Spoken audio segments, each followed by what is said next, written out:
नमस्कार दर्शकों, मैं अनन्या शिंदे प्रेरणा के पथ पर शो में आप सभी का बहुत बहुत स्वागत करती हूँ। आज हमारे साथ जो जुड़े हुए हैं उनके बारे में बताते हुए मुझे बहुत ही गर्व और आनंद महसूस होता है, जिनके लिए मैं दो पंक्तियाँ कहना चाहूँगी। देश के लिए कुछ करना है ये ठान के खड़ा हूँ, बंदूकों के आगे यारो सीना तान के खड़ा हूँ। सुकून से सोता है वो देश ये मान कर, सुकून से सोता है वो देश ये मानकर कि इस सरहद पर बीएसएफ का कोई जवान खड़ा है। आज हमारे साथ एक ऐसे व्यक्तित्व है जिन्होंने अपने जीवन के सुनहरे 21 वर्ष बॉर्डर की सेवा में और देश की सेवा में लगाए हुए हैं।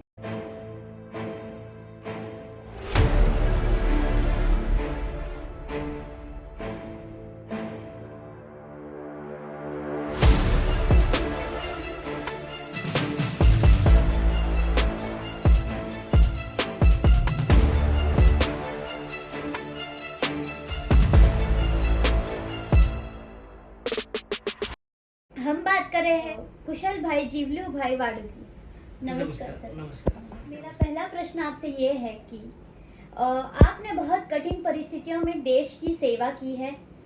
क्या आप बता सकते हैं कि सेना में भर्ती होने के आपकी क्या प्रेरणा रही है?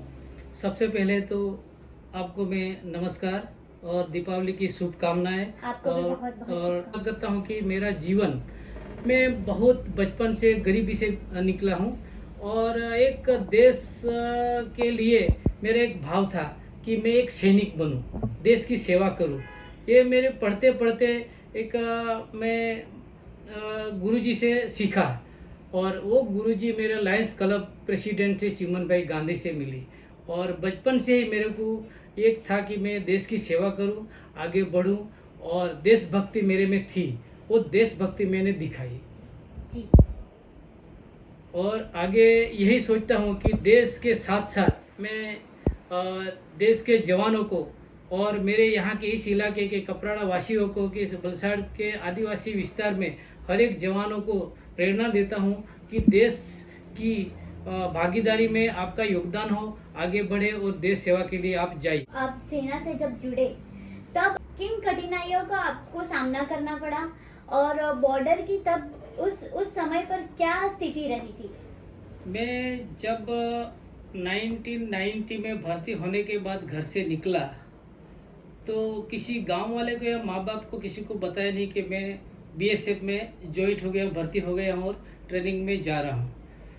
एक घर का माँ बाप का अकेला लड़का था मैं, 5 बहनें और एक भाई था। मैंने किसी को बताया नहीं। जैसे भर्ती हो गया 15 दिन के बाद मेरा कॉल लेटर आ गया। मैं घर से ही ट्रेनिंग शुरुआत कर दी, running, high jump, long jump अब अपना प्रैक्टिस शुरू कर दिया था। और ट्रेनिंग में गया तो मेरे को कष्ट होने की ये नहीं, मेरा सिंगल बॉडी था। हाई जंप, लॉन्ग जंप और रनिंग मेरा सबसे फेवरेट विषय था, स्विमिंग, नदी में तैरना।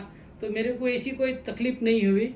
लेकिन ट्रेनिंग के बाद जब सबसे पहले मेरी पोस्टिंग कश्मीर में श्रीनगर में हुई तो श्रीनगर का उस टाइम 90 में माहौल ऐसा था जब कश्मीरियों को वहाँ से मार मार के भगा रहे थे, कश्मीरी पंडितों को। और शुरुआत में जब देखा तो इतनी ठंड के समय हम रात को गए और हमारा ऐसे जाना, वहाँ पहुँचना और कश्मीर की हालत देख करके बहुत कठिन परिस्थिति थी कि वहाँ कैसे नौकरी करेंगे। लेकिन धीरे धीरे हमारा मन लगता गया, वहाँ से जाने आने के लिए कोई रास्ता नहीं था। और कश्मीर की जो हालत थी, यंग लड़कियां को वहाँ से मार मार के काट के रोड के ऊपर फेंक दे रहे हैं, चारों तरफ दुश्मन थे, बंकर से हम बाहर नहीं निकल सकते थे। इस हालत में हमने इतनी कठिन परिस्थितियों में ड्यूटी करके हमने विश्वास जगाया, आत्मविश्वास जगाया कि हम अभी नौकरी कर सकते हैं, देश सेवा कर सकते हैं। हमारे में राष्ट्रभक्ति जगी। कारगिल युद्ध के बारे में कुछ बता सकते हैं हमारे दर्शकों को?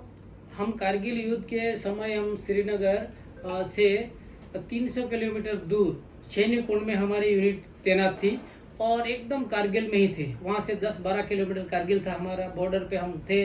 और कारगिल युद्ध हमने जीता, बहुत कठिनाइयों में जीता।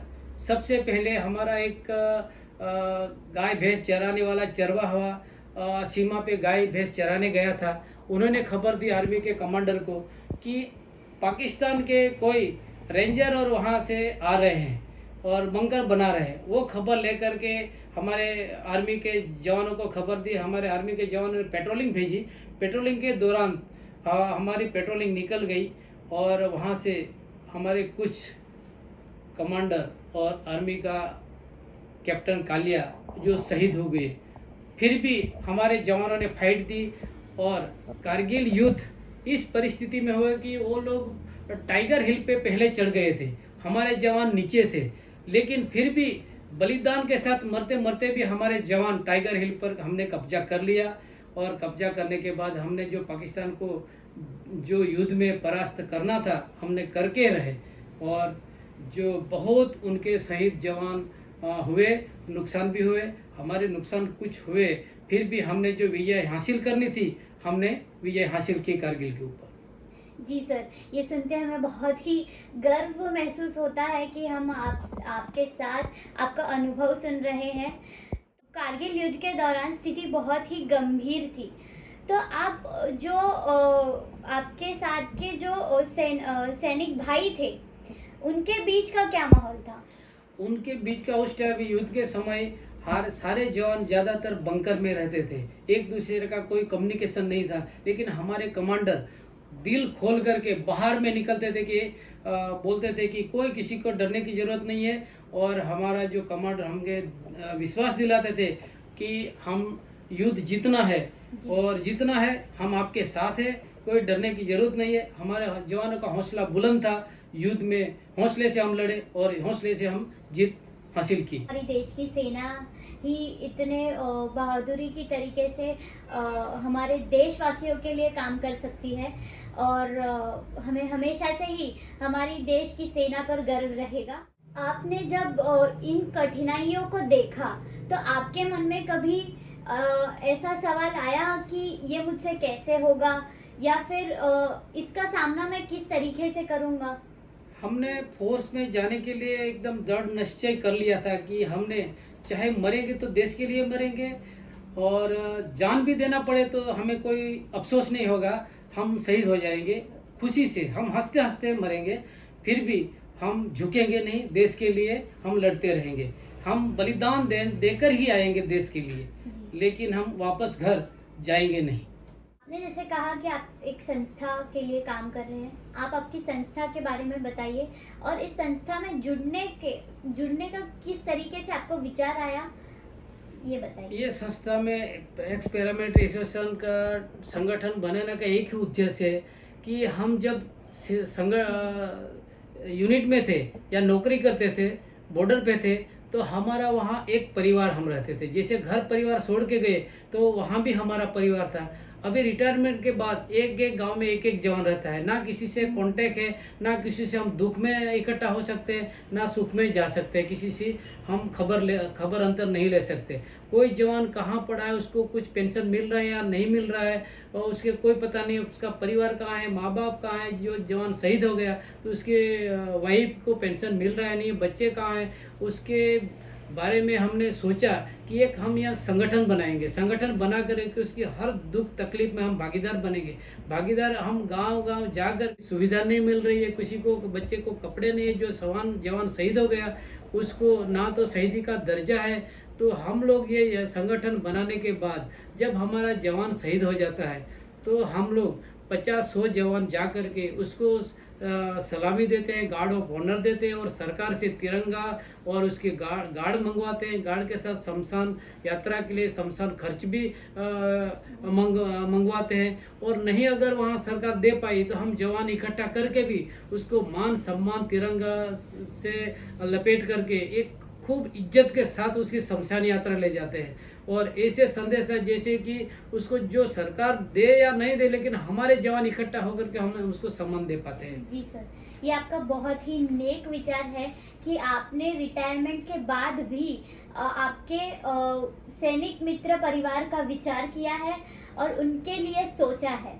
मैं अभी उसी प्रश्न पर आ रही थी कि आप अभी रिटायरमेंट के बाद आपको आपके मित्र परिवार की और उधर के माहौल की जरूर याद आती होगी, तो उसके बारे में कुछ बताइए। मेरा एक मित्र था दाहोद से, खुमान सिंह भांभोर। वो मेरे कुछ समय के साथ उसको श्रीनगर में गोली लगी, और जैसे मैं छुट्टी में था, टीवी में खबर मिलते ही मैंने ऐसे मेरा दिल टूट गया। आज ही मैंने पेपर उसका देखा, वो संभाल के रखा हूँ मैं।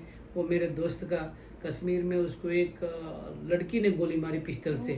तो वो आज भी याद करता हूँ तो बड़ा दुख होता है। ऐसे ऐसे जवान हमारे से बिछड़ गए, वही याद करते करते मैंने संगठित किया, और अफसोस होता है, फिर भी हमें खुशी है कि हमारा जो परिवार अभी मिलता है वापस, सभी जवान और वीरांगनाएं जब मिलती है तो वही आनंद मिलता है कि हम एक हमारा घर परिवार वापस मिल गया है, जो हमें खुशी मिलती है। किसी की दुख तकलीफ है तो हम मिल करके उसको दूर करते हैं, और जो वीरांगनाएं, जो परिवार शहीद हुआ है, वो एक दुखी समय के साथ साथ वो आनंदित होता है। उसको हम महसूस करते हैं कि हम आपके साथ हैं, आपको दुख में हम परिवार को साथ लेके चलेंगे, उसको आश्वासन देते हैं। तो वो खुशी से थोड़ा दिलासा देते हैं। इस दुख को किस तरीके से आप संभालते हैं, क्या करते हैं आप इसके बाहर आने के लिए? जवान जब ट्रेनिंग पार करता है 12 महीना की, जी। तो वो सोच लेता है कि मैंने कसम खाई है मरने के लिए, देश के लिए, या जिंदा रहे या वापस सही सलामत आए। गीता के ऊपर हाथ रख करके कसम खाई है। सबसे पहला हमारा राष्ट्र, परिवार हमारा, वही है देश। देश में हमारे सीमा पर दुश्मन एक कदम भी ना रखे। हर एक देश के जवानों की राष्ट्र भक्ति होती है कि हमारे देश के अंदर कोई दुश्मन ना घुसे, और जब निकला है तो वो मौत लेके घूमता है। कफन बांध लिया है उसने, मैं जिंदा आऊं या मुर्दा आऊं, लेकिन मुझे शहीद कहा जाएगा। वही आशा से जवान देश के ऊपर मर मिटता है, वो बलिदान देने के लिए तैयार हो जाता है। मैं घर का परिवार कैसे चले, वो ना चले, वो नहीं देखता है, लेकिन पहले देश के लिए अपना सर्वस्व यही है कि उनको बहुत हिम्मत रखनी पड़ती है, ये पता होने के बावजूद कि शायद ये रिश्ते आगे जाके ना रहे। तो सर, जैसा कि आप बॉर्डर सिक्योरिटी फोर्स यानी कि बीएसएफ में तैनात थे, तो आप उसके बारे में बताइए। BSF border security force, first line of defence. पहली पंक्ति हमारी डिफेंस की होती है बीएसएफ, पहली गोली खाती है बीएसएफ। हमारी जो भी सेना हमारे पीछे रहती है, जब भी जरूरत पड़ती है देश के लिए, युद्ध के समय ही हमारी सेना आती है। लेकिन बीएसएफ सबसे पहले पूरी बॉर्डर की चौकनी, दिन रात 24 घंटा patrolling, OP duty, operation duty BSF करती है। हमारी बीएसएफ की इतनी हार्ड कठिनाई, जैसे राजस्थान रेगिस्तान में है, पंजाब में भी है, नदियाँ हैं, 5 नदियाँ, सतलज है, रावी, सिंधु, ऐसे कई नदियों में बॉर्डर है। कश्मीर में है, लेह लद्दाख में है, ग्लेशियर में है, और खूब वहाँ से बांग्लादेश सीमा पर भी बीएसएफ तैनात है। ऐसी जगह में क्रीक एरिया, गुजरात की क्रीक एरिया में समुद्र के किनारे भी हमारी वाटर विंग है, बीएसएफ वाटर विंग है, पेरा है। ये जो बीएसएफ की हार्ड ड्यूटी, सबसे हार्ड ड्यूटी बीएसएफ करती है। ओके, सो आप हमें मिलिट्री और जो आप एक्स पैरा मिलिट्री की बात करते हैं हमेशा, उसके बारे में हमारे दर्शकों को बताइए कि उसमें क्या अंतर है। दर्शकों को यही बताना चाहता हूँ कि मिलिट्री और पैरा मिलिट्री में नहीं तो किसी अधिकारी को पता है, नहीं किसी नेता को पता है, किसी मंत्री को पता है, नहीं प्रेस वाले को पता है कि जिसने भी कैमोफ्लेज ड्रेस पहना तो पब्लिक को ऐसे लगता है कि ये मिलिट्री का जवान है, लेकिन मिलिट्री का जवान नहीं है। वो BSF, CRPF, ITBP, SSB, Assam rifle का जवान है। वो हमेशा दिन रात बॉर्डर पर सीमा पर बीएसएफ का जवान ड्यूटी करता है।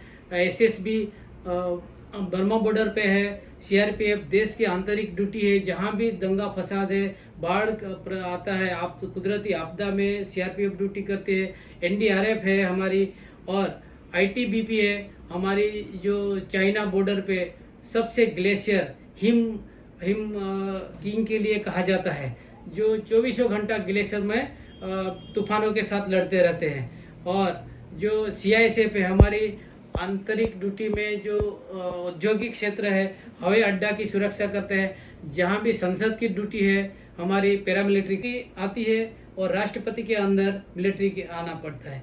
फिर भी हमारे जवानों को, दोनों जवान BSF के या पैरामिलिट्री के जवान या आर्मी के जवान देश के सरहद पर एक साथ तैनात करते हैं, एक साथ ड्यूटी करते हैं, एक साथ शहीद होते हैं। एक आर्मी के जवान को शहीदी का दर्जा मिलता है और पैरामिलिट्री के जवान को शहीदी का दर्जा नहीं मिलता है। एक जवानों को सैनिक कल्याण बोर्ड दिया जाता है, दूसरे जवान को, पैरामिलिट्री के जवानों को सैनिक कल्याण बोर्ड का दर्जा नहीं है। उसी को समस्त सुविधा दी जाती है आर्मी के जवान को, और पैरामिलिट्री के जवानों को कोई सुरक्षा आरक्षण नहीं है। उसको हर एक फैसिलिटी से वंचित किया जाता है पैरामिलिट्री के जवानों को। एक नौकरी के बाद, रिटायरमेंट के बाद इतना हमें सोचना पड़ता है कि हमारे जवानों का पेंशन 2004 के बाद बंद कर दिया है। हमारी अनेक सुविधाओं से हमारे जवान वंचित है। कईयों जवानों को पेंशन भी नहीं मिल रहा है, कईयों को हमारे नौकरियों में नहीं मिल रहा है, और हमारे आरक्षण की नहीं है, कैंटीन की सुविधा नहीं है, मेडिकल की सुविधा नहीं है। साउथ गुजरात में ना कोई मेडिकल है, ना कोई कैंटीन है।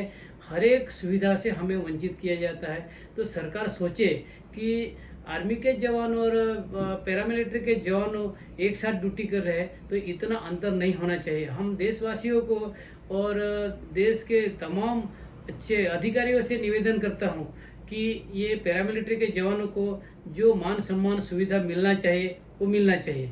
और लगभग हमारे टोल नाका पर भी हमारे हर एक जवानों को उसको परेशानी का सामना करना पड़ता है, वहाँ बेइज्जती किया जाता है। तो वो ना हो, हमारे जवानों को मान सम्मान मिले, वही हम उम्मीद करते हैं, आशा करते हैं। जी सर, जो प्राइमरी लाइन पर रहकर जो सीने पे पहले गोली खाते हैं, उनकी पेंशन और उनका शहीद का दर्जा ना मिलना, ये हम सभी को विचार में डाल देता है और बहुत ही दुख की बात है। तरफ से भी ये निवेदन है कि इस पर विचार किया जाए। सर, आपके मिलिट्री में ज्वाइन होने के बाद से, जुड़ने के बाद से आपके परिवार का, आपके बच्चों का क्या किरदार रहा है?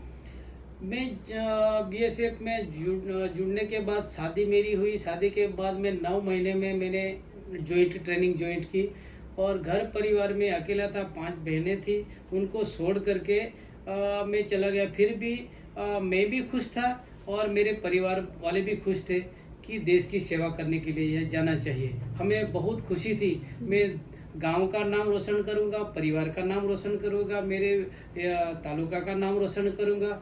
और जब भी मैं आता था गांव में बहुत खुशी महसूस होती थी, छुट्टी पर जब भी आता था।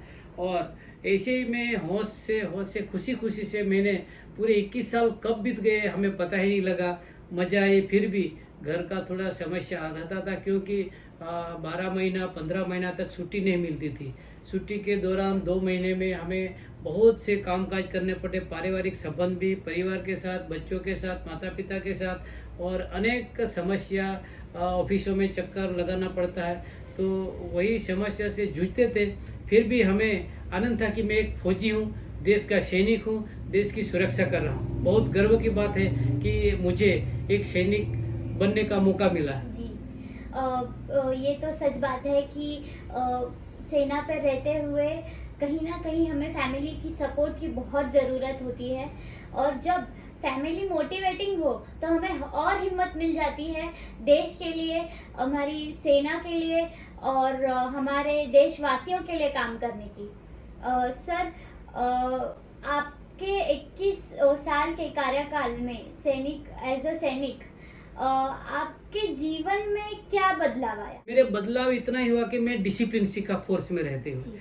डिसिप्लिन के साथ साथ मेरे संस्कार आए, वहाँ रहने का, खाने का तरीका सीखा, चलने का तरीका सीखा, और मेरे जीवन में फोर्स में रहते। रिटायरमेंट के बाद अभी आप क्या कर रहे हैं और आपका जीवन कैसा है? आज रिटायरमेंट के बाद भी मैं ये महसूस कर रहा हूँ कि मैं अभी फोर्स में हूँ। मैं देश सेवा जो मेरे दिल में है, देशभक्ति है, वो आज भी ऐसी ही जगी हुई है। क्योंकि रिटायरमेंट आने के बाद भी मैंने ये association, x paramilitary association south Gujarat संगठित किया। उसका मैं अभी प्रेसिडेंट हूँ साउथ गुजरात का, और उसके साथ साथ मैं सैल्यूट जवान चैरिटेबल ट्रस्ट का भी प्रेसिडेंट हूँ।